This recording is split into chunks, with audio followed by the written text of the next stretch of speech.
I'm going to start now with our topic du jour. It's so good to see you.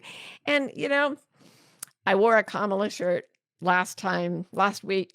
This is being filmed during the campaign for the presidency. And I thought to myself, no, I don't want to be one of the political, people out there just arguing with each other and hating each other. I don't feel that way. But on the other hand, I really want to commit myself to equality, love, peace among all people, and anti-racism and everything. And I thought, well, what kind of an ally would I be if I won't even wear a damn shirt and risk getting myself in trouble from political adversaries? So if you don't agree with my shirts, that's okay. I love you anyway. And I want to talk a little bit about why I'm wearing the shirt, because I wouldn't do it just because for principle's sake. If I didn't really feel something authentic in myself. And what I feel that's authentic in myself is that this is the first time in my long life that I've ever heard a political campaign where people got up and talked about joy, like over and over and over.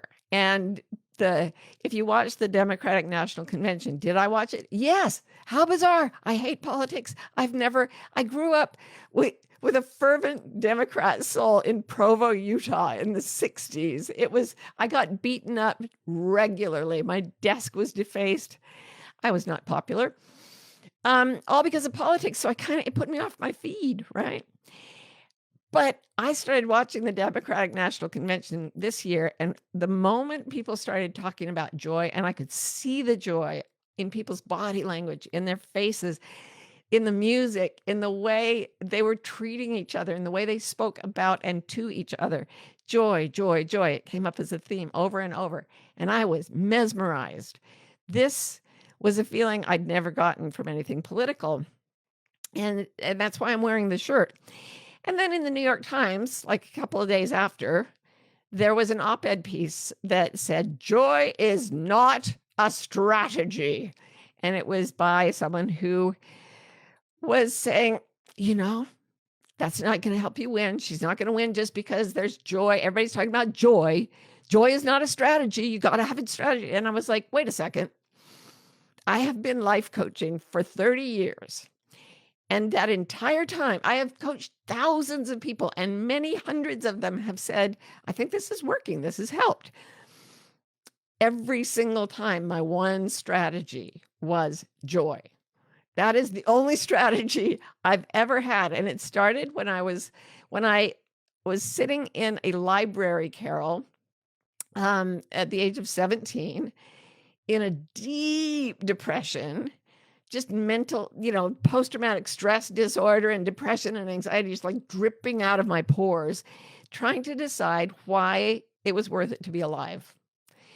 And I just sat, you may have heard this story before because it was a turning point in my life. I sat there and I thought, if there's one thing that is worth living a human life, it is the possibility of experiencing joy. Could I remember that feeling? No, not at the time. But I could remember thinking, this is joyful. I'm happy right now. I remember one time, this was my big touchstone. When I was about 10, 11, I was in a children's choir that met at the local university. And my job was to stand behind the little kids, the 7, 8-year-olds who had these incredibly high silvery voices. Some of them were only like 5. But they couldn't really remember the music very well. I don't have a voice, but I had a pretty good sense of pitch. So I was to stand in the row behind the little kids with the silver voices and just sing the melody into their ears so they knew which note was there. And then it would come out in their beautiful, gorgeous voices. And we gave concerts sometimes, but then we got brought in, my whole choir got brought in to play a part in an oratorio of the life of Joan of Arc. An oratorio is where a bunch of singers stand in front of an orchestra and choir, and they sing songs about what happened, in the life of Joan of Arc, in this case. And different characters play different roles, and it's kind of like a stagey sort of Talking Heads opera. I've never been to another oratorio, but this is what it was. It was about Joan of Arc, and she sang her song about having a mission to save France. And she was only a 16-year-old peasant girl. How was this going to work?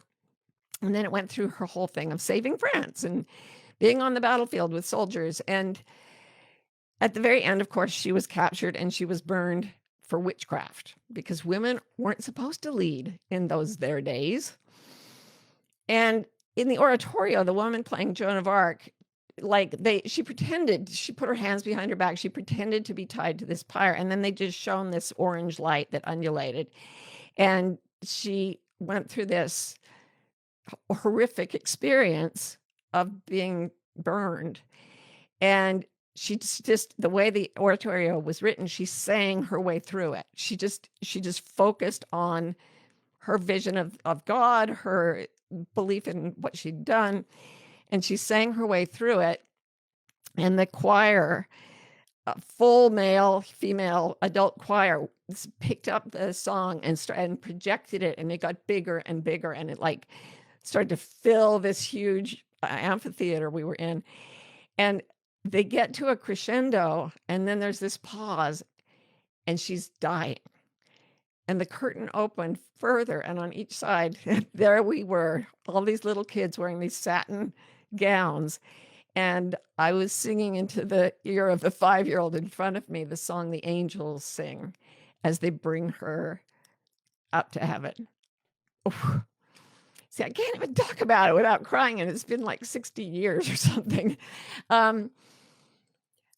I remember feeling something at that moment that I'd never felt. I was a depressed, anxious child, and I did not run around being happy all the time. But I felt something in that moment of unity with the kids' choir, the bigger choir, the orchestra, the singer, the real Joan of Arc, whoever had written the oratorio, the rest of humanity. And I remember going home and crying for hours and just begging. I'd been taught to pray, so I was begging the Almighty, please, please, please let me feel that way again. Please don't let that be the only time in this life I feel that way. And then it went away. And there I was, 17 years old, like 7, 8 years later, scratching things into the wall of this library, Carol, going, I remember feeling something once, and I think it was joy. And if that's possible, I'm staying. I'm here for the count. I'm going to keep myself alive. And from that moment to this, joy became my only strategy for living. If something feels joyful, I believe that's because it is telling us, body, heart, soul, and mind, that that is what we are meant to feel. And when we feel misery and flatness and lack of enjoyment and bitterness and all those other things, it's just telling us wrong way, obviously wrong way. So I was quite incensed with the man who said joy is not a strategy. And I looked up strategy, and it said in the dictionary that it's a plan of action or policy designed to achieve a major or overall aim. All right. What's the overall aim? Okay, in this case, it's to elect someone president. Yeah, but why would we want to elect one person president or another?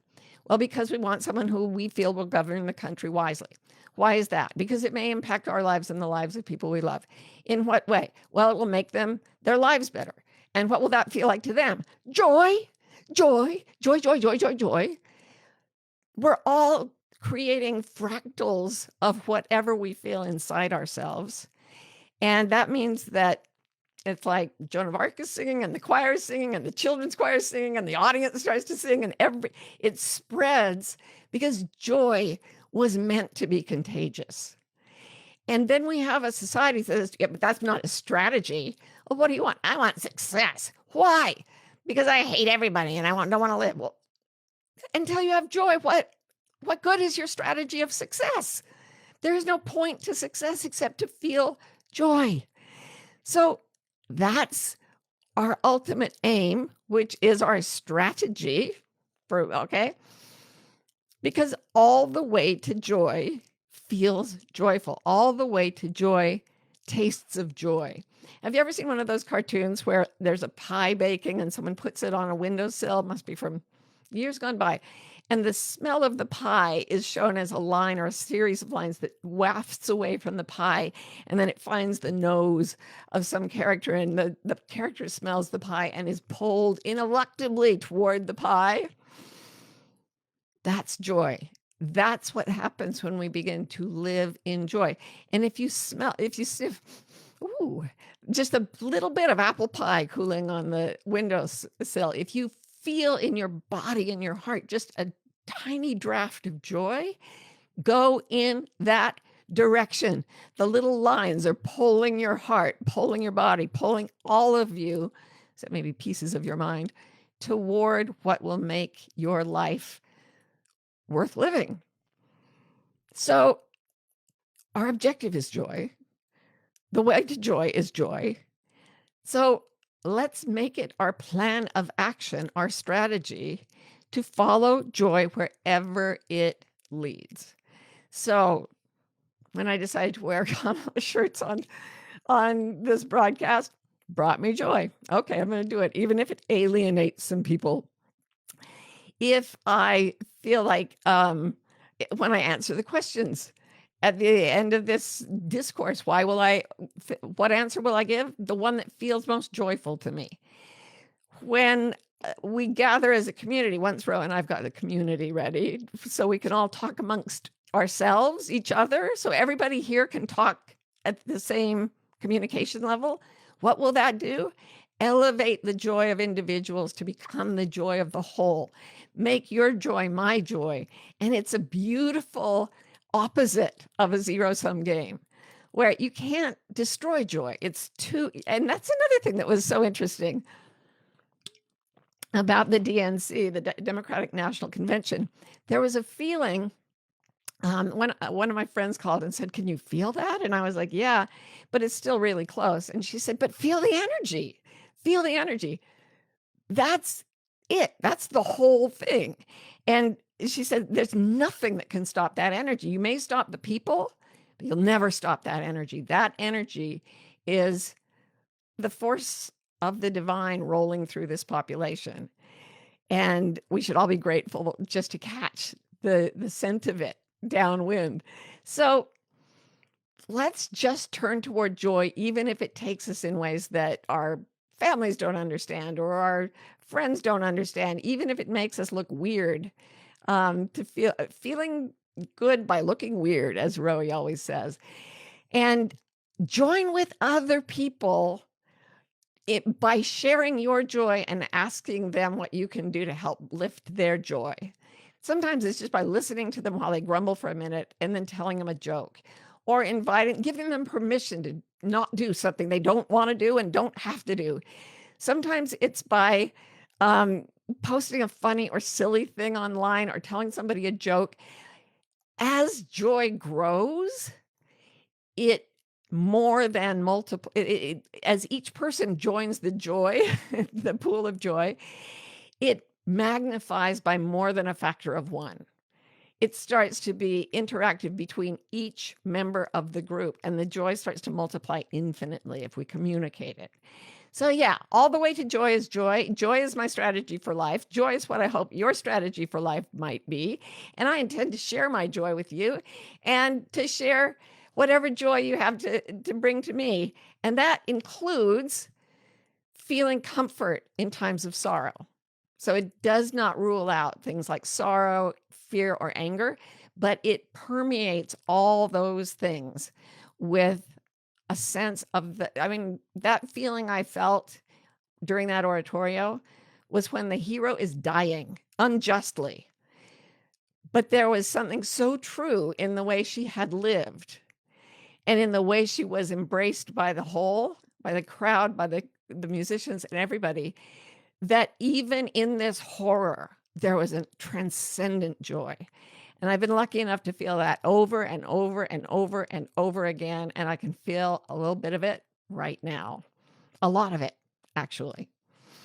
So we got some questions coming in. But first, I think let's just do our meditation, but dedicate it to joy. So even if you're having a really hard time, you don't have to feel it. Just intend. Open your intention to the experience of joy. And then calm, breathe out, settle your body, and ask yourself, can I imagine the distance between my eyes? Can I imagine the distance between my eyes and whatever I'm looking at? Can I imagine the empty space inside the atoms of my body? Can I imagine that empty space connecting to all of space and embracing and pervading every other person on this call? Can I imagine it ringing with joy, with love, with light, with a sense of being uplifted and held and celebrated? Can I imagine that joy is everywhere?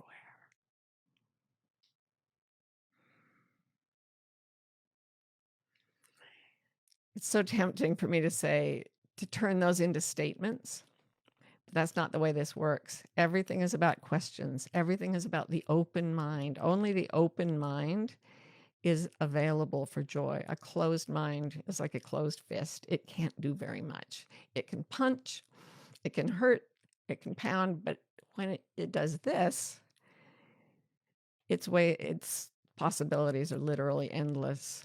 Closed mind, open mind. So let's look at the questions you sent. Speaking of questions, Jessica says, I remember Oprah talking about joy hangovers. Pema Chodron suggests calling this highs and lows Shempa. Do we ride these waves or seek balance?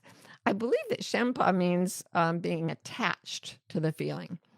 So if you get really manic, you can have you can actually squirt so much serotonin and dopamine into your brain that you exhaust the supply, and the next day you feel kind of joyless.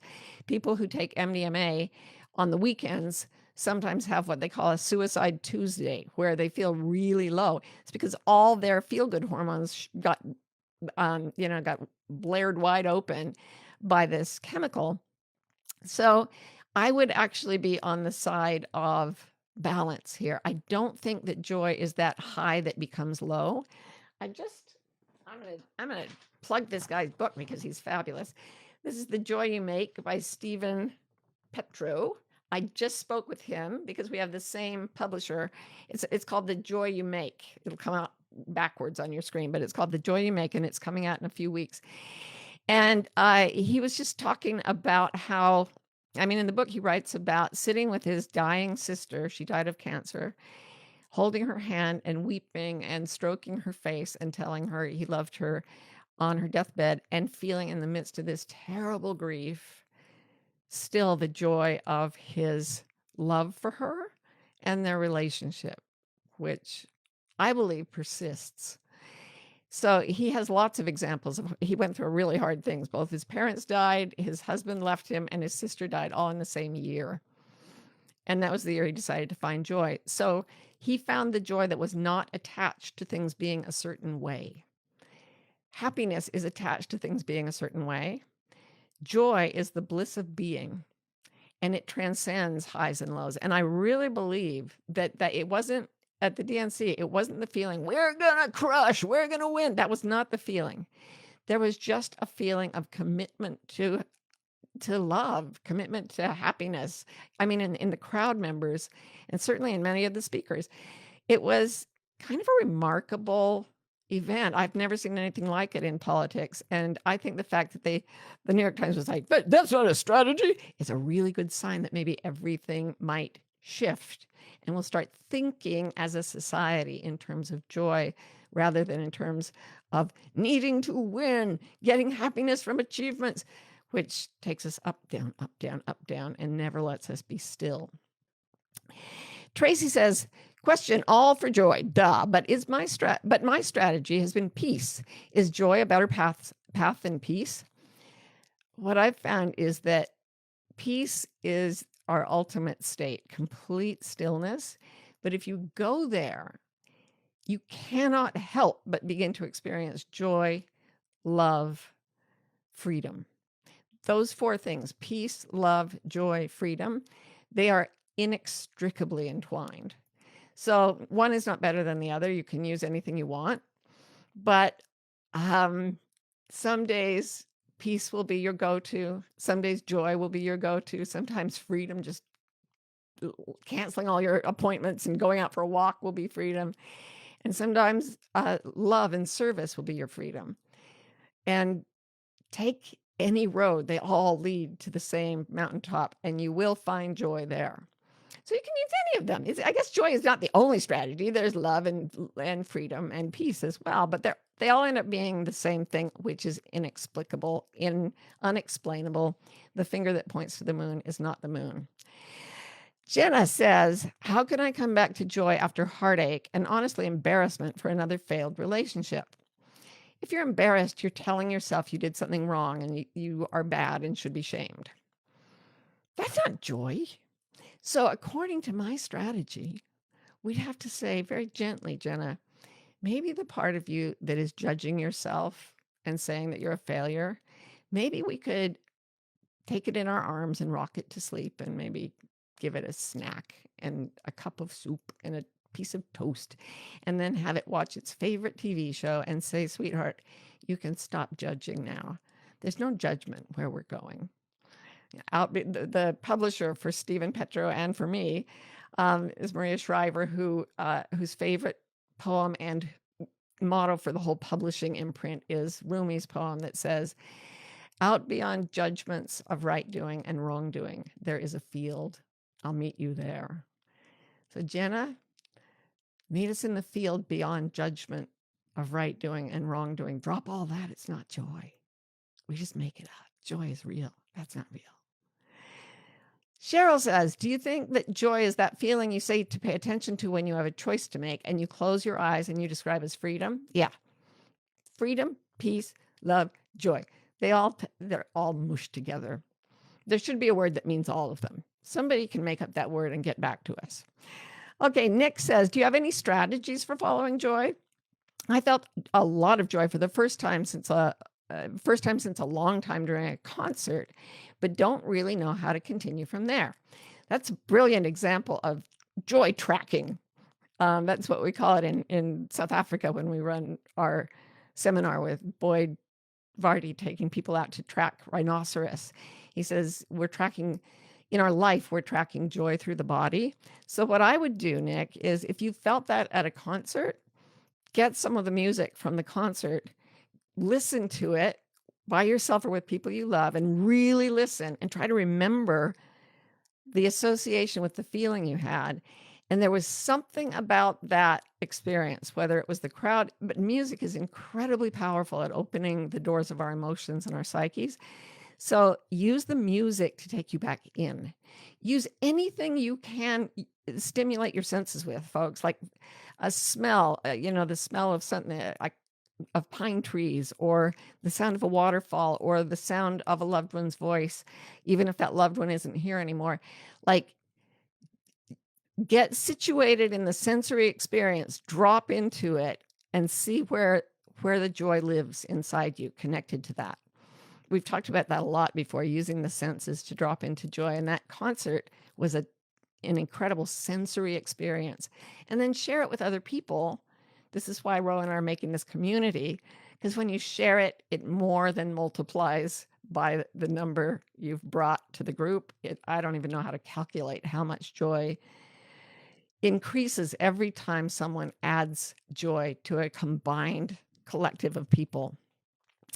Dr. Donna says, I had great joy witnessing the DNC until I saw on Facebook someone mock Gus Walls, and then that joy turned to sorrow. How do we hold on to joy as others spew hate?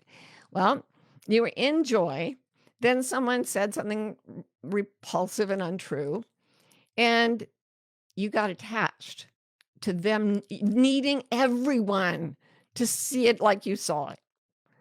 And we don't need that. We do not need that. Everyone at that convention knew that there are very close to half of the country violently opposed to them. That's none of our business. Can you find joy?